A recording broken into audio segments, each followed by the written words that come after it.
पूरे देश में लोकसभा के चुनाव अभी संपन्न हुए और अगर देशव्यापी तरीके से देखें तो इंडिया गठबंधन को जिस मकसद से लोकतंत्र की रक्षा के लिए, संविधान की रक्षा के लिए, देश की रक्षा के लिए बनाया गया था, उस मकसद में इंडिया गठबंधन काफी हद तक कामयाब रहा है। और जो निरंकुश सरकार थी, जो तानाशाही सरकार थी, उसकी तानाशाही को लोगों ने अंकुश लगा दिया है। लोगों ने पूर्ण बहुमत भारतीय जनता पार्टी को नहीं दिया। इंडिया गठबंधन अपने मूल मकसद में कामयाब रहा। हरियाणा की दृष्टि से अगर देखें तो इंडिया गठबंधन, हम पहले भी कहते थे, जब ये गठबंधन, कई लोग ये कहते थे ये नहीं होना चाहिए, नहीं होना चाहिए। कांग्रेस के भी कई वरिष्ठ साथी कहते थे कि ये गठबंधन नहीं होना चाहिए। मैंने तब भी पिछले 6 महीने लगातार ये कहा कि अगर गठबंधन हुआ तो हम 10 की 10 सीटें जीत सकते हैं और बिना गठबंधन के कांग्रेस एक भी सीट हरियाणा के अंदर नहीं जीत सकती। उस बात को कांग्रेस हाईकमान ने माना, आम आदमी पार्टी हाईकमान ने माना और गठबंधन हुआ। गठबंधन का परिणाम ये कि भारतीय जनता पार्टी 10 सीटों पर जो पिछली बार जीती थी वो 5 सीटों पर सिमट गई। मेरा आज भी ये मानना है कि 10 की 10 लोकसभा सीटों पर भारतीय जनता पार्टी को ये गठबंधन बहुत बुरी तरह से हरा सकता था। ये लोगों का गठबंधन था, लेकिन कुछ वजह ऐसी रही जिनकी वजह से भारतीय जनता पार्टी को 5 सीटों के ऊपर एज मिल गया। अगर ये लोगों के समर्थन से एज मिला होता तो बात समझ में आती, लेकिन अगर उसकी वजह भीतरघात हो तो उसकी समीक्षा होना बहुत जरूरी है, उसके ऊपर सवाल उठना बहुत जरूरी है। हम तो आम आदमी हैं, हमको बहुत ज्यादा पॉलिटिक्स आती नहीं। ना अरविंद केजरीवाल जी ने हमें ये षड्यंत्र करना, साजिशें करना, पॉलिटिक्स करना सिखाया। हमें तो आम आदमी की पॉलिटिक्स सिखाई गई कि लोगों के बीच में जाओ, अपने काम करो और लोग आपको प्यार देंगे, लोग आपको सम्मान देंगे। हमने वही किया, हमने उसी तरीके से मेहनत की और उस मेहनत का नतीजा ये है कि आज आम आदमी पार्टी हरियाणा की राजनीति में एक मजबूत स्तंभ बन के खड़ी है। हरियाणा की राजनीति का भविष्य आम आदमी पार्टी है। ये मैं इसलिए कह रहा हूं कि भारतीय जनता पार्टी और कांग्रेस जो आज के दिन में पक्ष और विपक्ष की भूमिका हरियाणा में निभा रहे थे, उसके अलावा अगर तीसरी कोई राजनीतिक ताकत इस चुनाव में उभर करके आई है तो वो आम आदमी पार्टी है। 3 पार्टियों का मैं यहां जिक्र करना चाहता हूं जो सालों साल से हरियाणा के अंदर, जिन्होंने शासन भी किया और अपनी राजनीति कर रहे हैं। उनमें से पहली पार्टी है इंडियन नेशनल लोकदल, जो यहां भी भारतीय जनता पार्टी के साथ साजिश करके हमारे वोट काटने के लिए यहां पर आए थे, लेकिन उन्होंने पूरे हरियाणा में अपने कैंडिडेट्स लड़वाए थे। पूरे हरियाणा में उनके कैंडिडेट्स को मिलाकर के 1.74% वोट मिला। 2,26,052 वोट पूरे हरियाणा में इनेलो को मिले, INLD को मिले। उसके बाद है जेजेपी, जो अभी शासन में हिस्सेदार थे, जिनके पूर्वजों के शासन रहा है हरियाणा के अंदर। उस पार्टी को 0.87% वोट मिला। 1,13,122 वोट पूरे हरियाणा के इनके सब कैंडिडेट्स के जोड़ के 1,13,122 वोट मिले। बीएसपी, जो एक वक्त पे बड़ी ताकत बन के बड़े वोट परसेंट के साथ हरियाणा में उभरी थी, आज वो बीएसपी भी 1.28% वोट लेकर के हरियाणा की राजनीति में हाशिए पर पहुंच गई है। 1,65,866 वोट बीएसपी को मिले पूरे हरियाणा के कैंडिडेट्स को जोड़ के। अगर इन तीनों के सारे वोट जोड़ लिए जाएं तो इनके कुल वोट बनते हैं 5,05,040 वोट। ये कुल हरियाणा में इन तीनों पार्टियों के जो सालों से राजनीति कर रहे हैं, इनके वोट हैं। और आम आदमी पार्टी को एक कुरुक्षेत्र की सीट जो हम लड़े थे, वहां पर 5,13,000 के करीब वोट मिले। यानी इन तीनों पार्टियों के जोड़ भी ले सारे वोट, उससे भी ज्यादा वोट आम आदमी पार्टी को एक सीट के ऊपर मिले। तीसरी ताकत हरियाणा के अंदर अगर राजनीतिक रूप से कोई है तो वो आम आदमी पार्टी है। अगर इस लोकसभा नतीजों को विधानसभा में कन्वर्ट करके देखें, मैंने सुना था कल कांग्रेस के कुछ साथी, कोई अपने आप को हरियाणा का ठेकेदार समझते हैं, वो नेता कह रहे थे कि 40 सीट हम जीत गए, कांग्रेस जीत गई, 40 सीट कांग्रेस जीत गई। हकीकत में आपको बताता हूं, 42 सीटों पे 9 लोकसभा लड़ने वाली कांग्रेस पार्टी को बढ़त प्राप्त हुई है। 42 विधानसभा सीटें हरियाणा में, आज भी वो बहुमत का आंकड़ा इतना एंटी वेव होने के बाद भी, इतना समर्थन हम लोगों के पास हर सीट पे मिलने के बाद भी, आम आदमी पार्टी का समर्थन 42 का आंकड़ा वो छू पाए हैं। 44 सीट पे बीजेपी आज के दिन में हरियाणा में विधानसभा सीटों पर उन्होंने बढ़त ली है लोकसभा चुनाव में, और 4 विधानसभा सीटें आम आदमी पार्टी ने जीती हैं। अगर इसको विधानसभा में कन्वर्ट करें, इसका मतलब ये आम आदमी पार्टी के बिना तो आज के दिन भी अगर देखें तो बहुमत किसी भी पार्टी के पास नहीं है, ना बीजेपी के पास, ना कांग्रेस के पास। आम आदमी पार्टी आज के दिन में हरियाणा की राजनीति में वो ताकत है जिसकी तरफ पूरा हरियाणा का आम आदमी देख रहा है, और आने वाले दिनों में पूरे हरियाणा के अंदर आम आदमी पार्टी बहुत बड़े राजनीतिक परिवर्तन को लाने जा रही है। पूरे हरियाणा के अंदर आम आदमी का राज स्थापित करने के लिए गांव-गांव जाके, गली-गली जाके अभियान चलाने वाले हैं, और वापस से उस लड़ाई पर, जो हरियाणा के युवा की लड़ाई है, जो हरियाणा के बेरोजगार की लड़ाई है, जो हरियाणा के किसान की लड़ाई है, वापस से अब हरियाणा की राजनीति उस धुरी पर आने वाली है, उस धुरी पर चलने वाली है।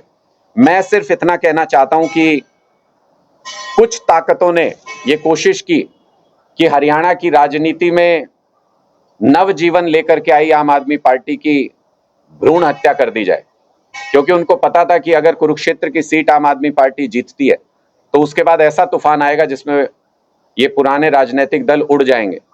इसलिए आम आदमी पार्टी की भ्रूण हत्या की साजिश की गई कुरुक्षेत्र के अंदर। लेकिन मैं उनको ये बताना चाहता हूं, जब बच्चा एक स्टेज से आगे निकल जाता है और गर्भ के अंदर जब वो बड़ा स्वरूप ले लेता है तो भ्रूण हत्या संभव नहीं होती, फिर डिलीवरी होती है। तो आम आदमी पार्टी अब अस्तित्व में आ चुकी है, और जिसको आम आदमी चाहता है उसको आप पूरी ताकत, सारी साजिशें लगा के भी रोक नहीं पाओगे। हम आम आदमी की पसंद है, हम लोगों की पसंद है, इसलिए हरियाणा की राजनीति के फलक पर आने वाले दिनों में छाने वाले हैं। और जो साजिशें कुरुक्षेत्र सीट के ऊपर की गई, हमने तो अभी तक पूरे हरियाणा स्टेट का हम रिव्यू करेंगे, सारे कार्यकर्ताओं को बुलाएंगे, तब उसमें असली वजह, असली पॉइंट्स हम निकाल के दे सकते हैं। लेकिन जो लोगों का फीडबैक आ रहा है, जो लोग हमें बता रहे हैं, लोकल स्थानीय लोग बता रहे हैं, हमारे कार्यकर्ता बता रहे हैं, कांग्रेस के कार्यकर्ता हमें फोन कर करके बता रहे हैं, वो संदेह पैदा करता है, कुछ सवाल खड़े करता है, जो मैं आपके समक्ष छोड़ के जा रहा हूं, जो लोगों के बीच में छोड़ के जा रहा हूं, कि ये यकीन करना संभव नहीं है कि कैथल में रणदीप सुरजेवाला जी इतने बड़े नेता, कांग्रेस के राष्ट्रीय स्तर के नेता हैं, पता नहीं कहां कहां किन स्टेट्स में कहते हैं चुनाव लड़वाए हैं, प्रभारी रहे हैं, कैथल के अंदर बताते हैं कि कद्दावर नेता है हमारा, सिक्का चलता है, अपना खुद का चुनाव 500-700 वोट से शायद वो पिछली बार विधानसभा में रह गए थे, मुश्किल परिस्थितियों में, जब वो जींद से हार के आए थे बुरी तरह से, तीसरे नंबर पे रह के, समझ आता है कि 500-700 वोट से वो रह गए थे। लेकिन ये समझ नहीं आता कि वो अपने चुनाव में पिछली बार 500-700 वोट से रह गए थे, उसके बाद बीजेपी के खिलाफ इतनी एंटी वेव भी चल रही है, उसके बावजूद कैथल के पूरे कैंपेन का प्रतिनिधित्व करने वाले रणदीप सुरजेवाला जी के इलाके में 17,000 वोट से पीछे कैसे रह गए हम लोग, गठबंधन पीछे कैसे रह गया, ये बात समझ में नहीं आती। ये सवाल हमारे भी मन में है, इसके ऊपर हम चर्चा करेंगे, इसके ऊपर हम अपनी बैठक में भी चर्चा करेंगे। दूसरी बात मैं कई सारे तथ्य आपके सामने रख रहा हूं, जो लोग जो हमसे सवाल पूछ रहे हैं, रणदीप सुरजेवाला जी कहां वोट करते हैं, किस बूथ पे वोट करते हैं, जरा मुझे नहीं जानकारी थी, मुझे बताया किसी ने, जरा एक बार वो बूथ नंबर निकाल के देखिएगा। इतने बड़े कद के नेता, जो विधानसभा में यहां से विधायक रहता है, मंत्री रहे, जो खुद हारे भी तो 500-700 वोट से हारे, अगर उनके बूथ पे गठबंधन हार रहा है तो सवाल तो दिमाग में आता है कि ऐसा कैसे हो सकता है। दूसरी तरफ अशोक अरोड़ा जी थानेसर में 500 वोट से हारे थे अपना चुनाव, इतने बड़े नेता, हुड्डा जी के कहते हैं राइट हैंड मैन है, उनके इलाके में अगर 18,000 वोट से गठबंधन हार जाए तो ये सब इत्तेफाक नहीं हो सकता, इतना गजब इत्तेफाक नहीं होता। तो इसलिए सवाल मन में आते हैं, शंका मन में आती है। रादौर में कांग्रेस के विधायक हैं और दूसरे विधायक भी जो अब हमारे वहां से हैं, मेवाराम जी, वो भी कांग्रेस के विधायक हैं, बिशन लाल सैनी जी भी कांग्रेस के विधायक हैं। क्या गजब इत्तेफाक है कि जहां जहां कांग्रेस के विधायक थे, जहां जहां कांग्रेस के कद्दावर नेता थे, उन कॉन्स्टिट्यूएंसीज के अंदर हम हार जाते हैं लोकसभा चुनाव में। और जहां कांग्रेस के कद्दावर नेता नहीं थे, जहां कांग्रेस के विधायक नहीं थे, जहां हमारा कार्यकर्ता जूझ रहा था, गुला चीका हो गया, कलायत हो गया और पेहवा हो गया, शाहबाद हो गया, वहां पे हम जीत दर्ज कर जाते हैं। तो इसके सिर्फ दो ही तरीके हो सकते हैं इसको समझने के, जो मेरे समझ में आता है। या तो ये मान लिया जाए कि रणदीप सुरजेवाला जी का, अशोक अरोड़ा जी का कोई राजनीतिक अस्तित्व रहा ही नहीं, लोगों ने इनको पूरे तरीके से नकार दिया, इनके नाम पे वोट पड़ता ही नहीं। तो हम ये समझ सकते हैं कि आम आदमी पार्टी को ये सारा वोट मिला और हम 17,000 वोट पीछे हैं भारतीय जनता पार्टी से, आगे आने वाले समय में मेहनत करेंगे। लेकिन अगर रणदीप सुरजेवाला जी के नाम पे वोट पड़ता है, उनको वोट मिलता है, उनका कद है, तो फिर 17,000 वोट से कैसे हार गए, इसका जवाब तो हमको तलाशना पड़ेगा। हम जितनी ईमानदारी से मेहनत करते हैं, कांग्रेस के साथ सारी सीटों पे लग के हमारे कार्यकर्ताओं ने ईमानदारी से मेहनत की, वोट दिलवाया, जिसकी वजह से 5 सीटों पे कांग्रेस पार्टी जीती। तो हम फिर सवाल भी उतनी ही ईमानदारी से पूछते हैं कि जहां हमारे कार्यकर्ता ने मेहनत की, गांव में कांग्रेस का कार्यकर्ता रो रहा है आज के दिन में, कांग्रेस के कार्यकर्ताओं का रोते हुए फोन आया मेरे पास, गांव के लोगों का।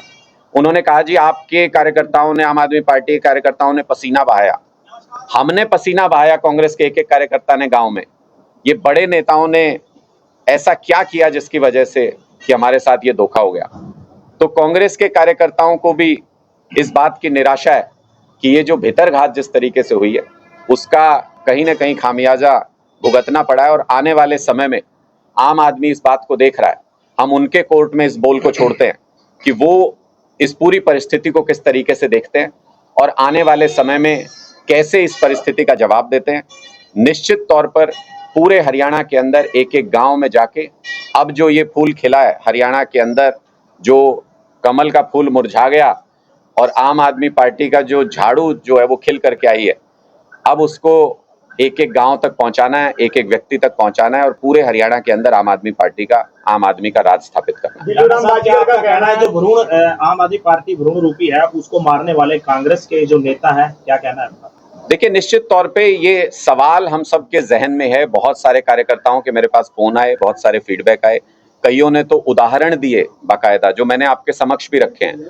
कईयों ने तो लोगों के नाम बताए कि ये उनके कट्टर कार्यकर्ता हैं, घर पे रहते हैं, बूथ पे किसके बैठे थे वो देख लीजिए। 119 नंबर बूथ तो सुरजेवाला का हार रही है वहां पे।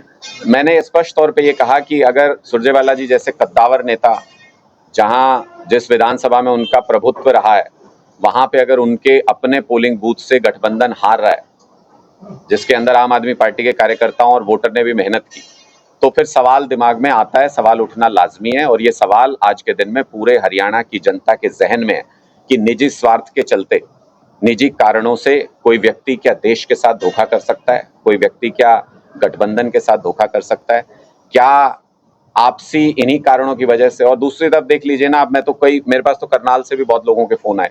करनाल के लोग ये कह रहे हैं कि ये बाईपास दे दिया उस व्यक्ति को जिसके खिलाफ पूरे हरियाणा की लड़ाई थी, मनोहर लाल खट्टर जी के खिलाफ। पूरे हरियाणा की लड़ाई किससे थी? 9.5 साल तक किसने प्रताड़ित किया हरियाणा को? उसको बाईपास कैसे मिल गया उन व्यक्ति को? उसके लिए भी लोग सवाल पूछ रहे हैं कि किसके कहने पे टिकट दिया गया, क्यों ये सेटिंग की गई अंदर खाने, किस तरीके से मिली भगत इनके बीच में हुई, उसको लेके लोग ढेरों सवाल पूछ रहे हैं। लोग पूछ रहे हैं कि भिवानी महेंद्रगढ़ की सीट जीती जा सकती थी, किसके कहने पे टिकट काटा गया, किसके कहने पे टिकट बदला गया।